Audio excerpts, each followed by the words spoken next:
बिस्मिल्लाहिर्रहमानिर्रहीम। अल्लाहुम्मा सल्ली अला मुहम्मद व अला आलि मुहम्मद। सुनते आए हैं कि ताकत जमहूर के पास हुआ करती है। जमहूर जो आप भी हैं और जमहूर जो मैं भी हूँ, लेकिन इस मज़लूम मुल्क के मज़लूम जमहूर के पास कभी कोई ताकत नहीं रही और यही सच है। मेरा नाम है डॉक्टर AM सैयद। आज डिस्कस करने के लिए चंद अहम बातें हैं। रिजीम चेंज डिस्कस करेंगे हम आज। अगर रिजीम चेंज न हुई होती और हम न रिजीम चेंज करते, रशिया और चाइना के ब्लॉक में चले जाते तो क्या होता, ये एक चीज़ डिस्कस करने के लिए है आज। रिजीम चेंज के बाद अगर हम अमरीकी माफ़ी के काबिल हो जाएं और अमेरिका के ब्लॉक में दोबारा शामिल हो जाएं, अगर वो कोई ब्लॉक है जिसमें हमारे लिए कोई जगह है, तो फिर क्या होगा, ये उससे अगला सवाल है। एक और सवाल ये है कि वाइट हाउस का हालिया एलामिया और इमरान खान साहब की सियासी तकारीर, अगर दोनों को हम मिलाएं तो क्या पस मंज़र तश्कील पाएगा, ये भी एक सवाल है। ये सारे वो बुनियादी सवालात हैं जो इस टर्म रिजीम चेंज के नतीजे में जन्म लेते हैं। हमको ये बताते हैं कि अगर हम पलड़े के एक साइड पर हों तो क्या होगा और पलड़े के दूसरे साइड पर हों तो क्या होगा, और इसका क्या असरात होंगे अगर हम रशियन चाइना ब्लॉक में शिरकत कर लेते हैं। तो नाजरीन, पलटते हैं और देखते हैं कि क्या होता है। तो पहला सिनारियो ये है कि अगर रिजीम चेंज न होती तो क्या होता। पाकिस्तान ब्रिक्स में शामिल होता। Brazil, Russia, India, China, south Africa और इन जैसे एशियाई ममालिक की ताकत का नया ब्लॉक जिसने G7 को चैलेंज कर दिया है, पाकिस्तान उसका हिस्सा होता, बाकायदा हिस्सा होता। पाकिस्तान उसका हिस्सा होना लाजमे के तौर पे अपने आप को देखता है। ये लाजमन अमर है कि पाकिस्तान को इसका हिस्सा होना चाहिए, क्योंकि रशिया और चाइना का एक बहुत बड़ा मुआशी मंसूबा पाकिस्तान से गुजरता है। पाकिस्तान को इसका एक इंटीग्रल पार्ट है। तो अगर पाकिस्तान इसमें शामिल नहीं होगा तो क्या नुकसानात होंगे, वो बाद में हम डिस्कस करेंगे। लेकिन अगर रिजीम चेंज न होती तो पाकिस्तान ब्रिक्स में होता। इसका क्या मतलब है, अभी वाज़ेह होता है। पाकिस्तान को एक मजबूत दिफाई लाइन मुयस्सर होती। चाइना और रशिया जैसे जाइंट्स पाकिस्तान के मफादात का तहफ़्फ़ुज़ करने के लिए उसके साथ खड़े होते अगर रिजीम चेंज न होती।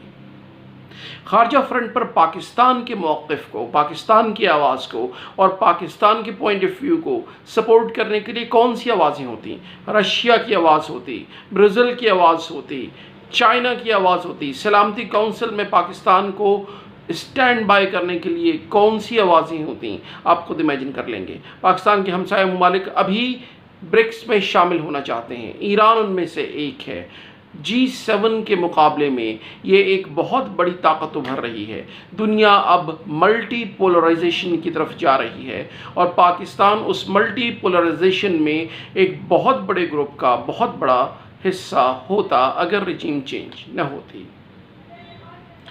रिजीम चेंज ना होती तो पाकिस्तान के मौजूदा मुआशी मसाइल ना होते।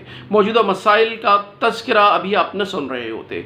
पाकिस्तान की इकॉनमी डूब रही है, पाकिस्तान डिफ़ॉल्ट की तरफ जा रहा है। पाकिस्तान जो एक तरक्की पजीर मुल्क में सरे फहरिस्त था 6 GDP के साथ, अचानक पाकिस्तान की तरक्की को ब्रेक लगता है और मईशत तबाही के किनारे पर जा खड़ी होती है। ये मसाइल न होते अगर रिजीम चेंज न होती। और भी कुछ चीज़ें हैं बहुत इम्पॉर्टेंट हैं जिसका हमें तज़किरा करना ज़रूरी है। उसमें ज़र मुबादला है, कर्ज़ों की फराहमी है और हथियारों के वसाइल हैं। पाकिस्तान को इनमें से कोई मसला दरपेश ना होता अगर रिजीम चेंज न होती। पाकिस्तान को आसानी के साथ ज़र मुबादला के ज़खायर मुहैया हो सकते थे, पहले भी होते रहे हैं चाइना से। अब तो रशिया जैसा अजीम मुल्क भी हमारे पीछे खड़ा हुआ होता। हथियारों के मसाइल हमें ना होते, कर्ज़ों की फराहमी के मसाइल ना होते, हमारी मईशत को एक सपोर्ट मिल जाती अगर ये रिजीम चेंज न हुई होती। दुनिया की सबसे बड़ी तिजारती मंडी है जिसका एक बहुत अहम सिग्निफिकेंट एरिया, एक इंटीग्रल पार्ट, एक वाइटल ऑर्गन जिसका नाम है CPEC, वो पाकिस्तान से गुजरता है। पाकिस्तान इसका लाजमा है। ये इर्रिप्रेसिबल रिजीम है जिसको आप अगर ये तिजारती मंडी इस्टेब्लिश करना चाहते हैं जो चाइना और रशिया इस्टेब्लिश करेंगे, उसके लिए ये एक लाजमा है जिसका नाम है CPEC। पाकिस्तान उसका एक लाजमी जुज़्व है। इसको इस इसको नाकाम करने की कोशिशें बैरूनी भी हुई हैं और अंदरूनी भी हुई हैं, और आप बखूबी जानते हैं पाकिस्तान अगर रजीम चेंज ना होती तो इसका एक एक्टिव पार्ट होता। तो ये समझने वाली बात है। इसके अलावा कुछ और अहम चीज़ें हैं। दुनिया के रोज़ अफजू मसाइल में से सबसे दुनिया के बड़े मसाइल में से एक मसला है जिसका नाम है एनर्जी, तवानाई। डीजल कहाँ से आएगा, पेट्रोल कहाँ से आएगा, गैस कहाँ से आएगी, कोयला कहाँ से आएगा, और अगर आएगा तो किस कीमत पर आएगा। ये बहुत इंपॉर्टेंट बात है समझने वाली। अगर ये रजीम चेंज ना होती तो पाकिस्तान को 30% कम कीमत पर रशिया पेट्रोल फ्राहम करता, पाकिस्तान को सस्ती गैस फ्राहम होती, 30% कम कीमत पर पाकिस्तान की एनर्जी की ज़रूरियात पूरी होती अगर ये रजीम चेंज ना होती। तो ये समझने वाली बात है और बहुत इंपॉर्टेंट बात है। इसके अलावा दुनिया की सबसे बड़ी ज़रूरतों में से एक ज़रूरत है ग़िज़ाई ज़रूरत। अनाज कहाँ से आएगा, गंदम कहाँ से आएगी। पिछले दिनों जो ग्लोबल वार्मिंग रही है और जो कोरोना के बाद पोस्ट कोरोना मसाइल रहे हैं, उसमें गंदम की पैदावार में, अनाज की पैदावार में, प्रोडक्शन में कमी आई है। बहुत सारे ममालिक को बड़ा क्रिटिकल मसला पड़ा हुआ है कि गंदम कहाँ से आएगी। रशिया ने हमें 30% कम कीमत पर गंदम देने का वादा किया है और हम ये वादा अफोर्ड नहीं कर सके, इसको यूटिलाइज नहीं कर सके क्योंकि हमने रजीम चेंज की है।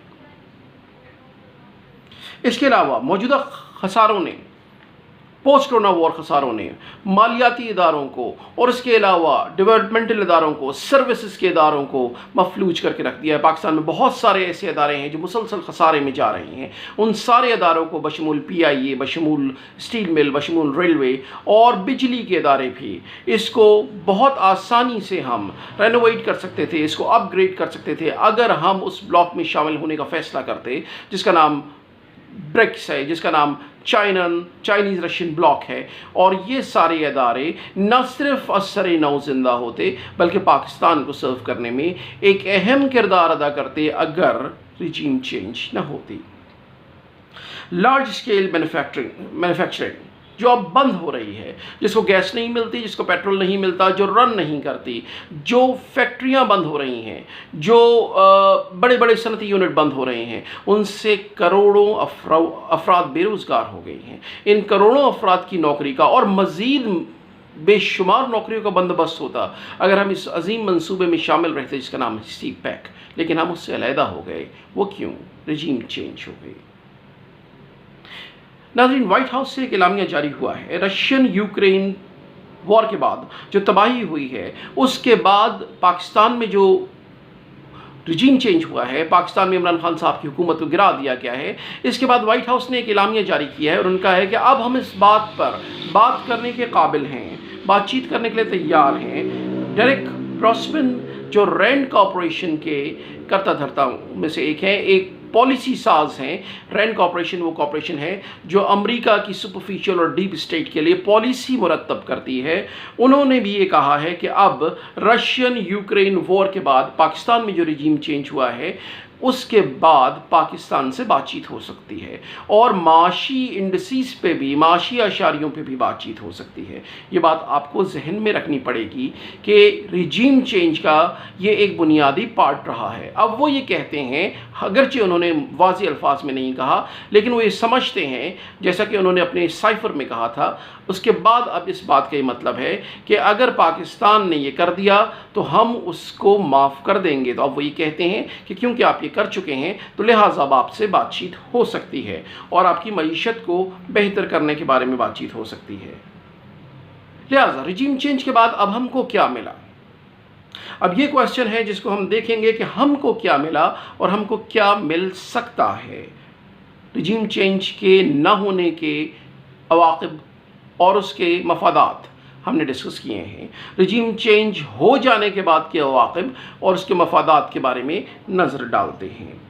IMF की 2 या 3 अरब डॉलर की इमदाद है, पाकिस्तान को बहुत मुश्किल से मिल रही है। वज़ीर आज़म शहबाज शरीफ साहब फरमाते हैं कि इस इमदाद ने हमें नाकों चने चबा दिए हैं, गले में फंदा डाल दिया है। हाँ, राना सनाउल्लाह साहब कहते हैं कि इस इमदाद ने हमें तिगनी का नाच नचा दिया है, लेकिन हनूज़ वो इमदाद हमें नहीं मिल सकी है। ये कुछ अरब डॉलर हैं, ये शायद 1 अरब डॉलर थे जो अब 90 करोड़ मिलेंगे। अगर ज़्यादा भी हो जाएँ तो 3 या 4 अरब डॉलर से ज़्यादा नहीं बढ़ते हैं। मज़ीद कर्ज़ों की दलदल में पाकिस्तान धंसेगा रिजीम चेंज के बाद। मज़ीद मुतालबे किए जाएंगे, डू मोर का मुतालबा होगा रिजीम चेंज के बाद।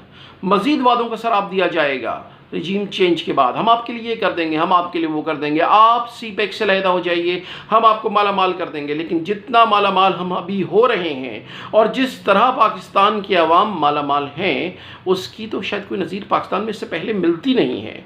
तो मज़ीद वादों का शराब क्रिएट होगा।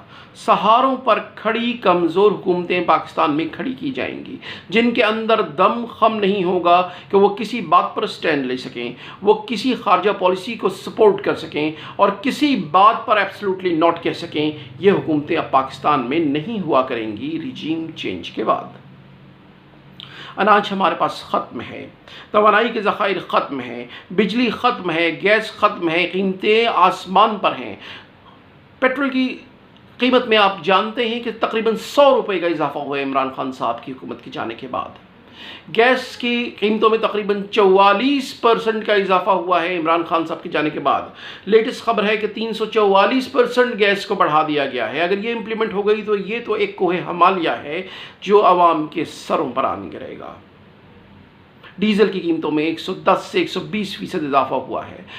हर चीज़ जो एक आम गरीब बंदा इस्तेमाल करता है उसकी कीमत होशरुबा तौर पर बढ़ गई है। ये सब हुआ है रिजीम चेंज के बाद। ये आप समझने की कोशिश कीजिए। अशियाई ज़रूरिया की कीमतें वहशतनाक होती जा रही हैं। हमने वर्ड वहशतनाक इस्तेमाल किया है। इसको सुन के ही अब किसी वज़ीर को चैनल पे बैठा देख के हमको वहशत हो जाती है कि अब ये मज़ीद किसी चीज़ को इंक्रीज़ करेगा, मज़ीद कोई चीज़ हमारे सर पर ईंट और पहाड़ और पत्थर बन के टूटेगी, जिसकी कीमतें रोज़ बरोज़ बढ़ा दी जाती हैं। अब हमें डर होने लगना शुरू हुआ है, हमें वहशत होनी शुरू हो गई है। पाकिस्तान के आवाम के लिए महंगाई बस एक लफ्ज़ है और वो है वहशतनाक। पड़ोसी ममालिक से पाकिस्तान के ताल्लुकात ख़राब हो चुके हैं। ईरान से बेहतर ताल्लुकात नहीं रहे हैं। जो ताल्लुकात हमारे मिसाली हुआ करते थे, समंदर से भी गहरे और कोई हिमालय से भी ऊंचे, जिनके लिए हम क्लेम किया करते थे चाइना के साथ, उनके साथ हमारे ताल्लुकात इस दर्जे ख़राब हैं कि ब्रिक्स की कॉन्फ्रेंस में पाकिस्तान को मदऊ तक नहीं किया गया। ये है हमारे अपने पड़ोसियों से ताल्लुकात। अफ़गानिस्तान से ताल्लुकात ख़राब हैं, रशिया से ताल्लुकात ख़राब हैं, चाइना से ताल्लुकात ख़राब हैं, ईरान से ताल्लुकात ख़राब हैं। पाकिस्तान की खारजा पॉलिसी डावाडोल है और बग़ैर किसी नैया के डोलती फिर रही है इस बहरे बेकिनार में। हम परेशान हैं इस रिजीम चेंज के बाद। फैटफ की तलवार से उम्मीद थी कि एक ही उम्मीद थी कि फैटफ की तलवार से छुटकारा मिलेगा। वहाँ पे वो तलवार हमारे सरों पे ग्लूटेन की तरह लटक रही है। किसी लम्हे भी हमारा सर कलम किया जा सकता है। एक मुसलसल ब्लैकमेलिंग है इस रिजीम चेंज के बाद जिसमें हम मुब्तला हैं। पाकिस्तान के न्यूक्लियर फैसिलिटीज़ पे हर दम ये ख़तरा मौजूद है कि अब ये मुतालबा आ सकता है कि हम अपने न्यूक्लियर हथियारों से दस्तबरदार हो जाएं। हालांकि हमें यकीन है कि हमारी अफवाज और हमारे मुक़्तदर हल्के किसी भी सूरत इस बात को कंप्रोमाइज़ नहीं करेंगे, लेकिन गैरों के मुतालबों से हमें डर लगता है। रिजीम चेंज के बाद ये मुतालबे बढ़ जाएंगे, रोज़ अफजू हो जाएंगे, रोज़ एस्केलेट करेंगे। हमें ब्लैकमेल करने के नए से नए तरीके ढूंढे जाएंगे ताकि अल्टीमेट हम अपने न्यूक्स को, हम अपने न्यूक्लियर हथियारों को सरेंडर करने के काबिल हो सके। अल्लाह ना करे पाकिस्तान पे ये दिन ना आए। और हमें यकीन है कि पाकिस्तान की अफवाज इस सिलसिले में सीना सपर होकर खड़ी रहेंगी। अवाम नाखुश हैं रिजीम चेंज के बाद। शदीद सियासी बहरान है रिजीम चेंज के बाद। माशरा पूरा का पूरा बाइपोलर हो गया है। कुछ लोग शदीद तौर पर एक पार्टी के साथ हैं, कुछ लोग शदीद तौर पर दूसरी पार्टी के साथ हैं। और ये सब कुछ हुआ है एक लेजिटिमेट, एक जायज़, एक तरक्की करती हुई हुकूमत को हटा देने की वजह से। नाज़रीन, हमने इस बात पे गौर करना है, इसको समझना है। कर्ज़ की पीते थे मैं और समझते थे कि हाँ रंग लाएगी हमारी फाका मस्ती एक दिन। ये शेर एक दफ़ा मरहूम जनरल ज़िया उल हक़ साहब ने भी पढ़ा था, लेकिन अब जितना ये फिट बैठता है उस वक्त शायद नहीं बैठता हो।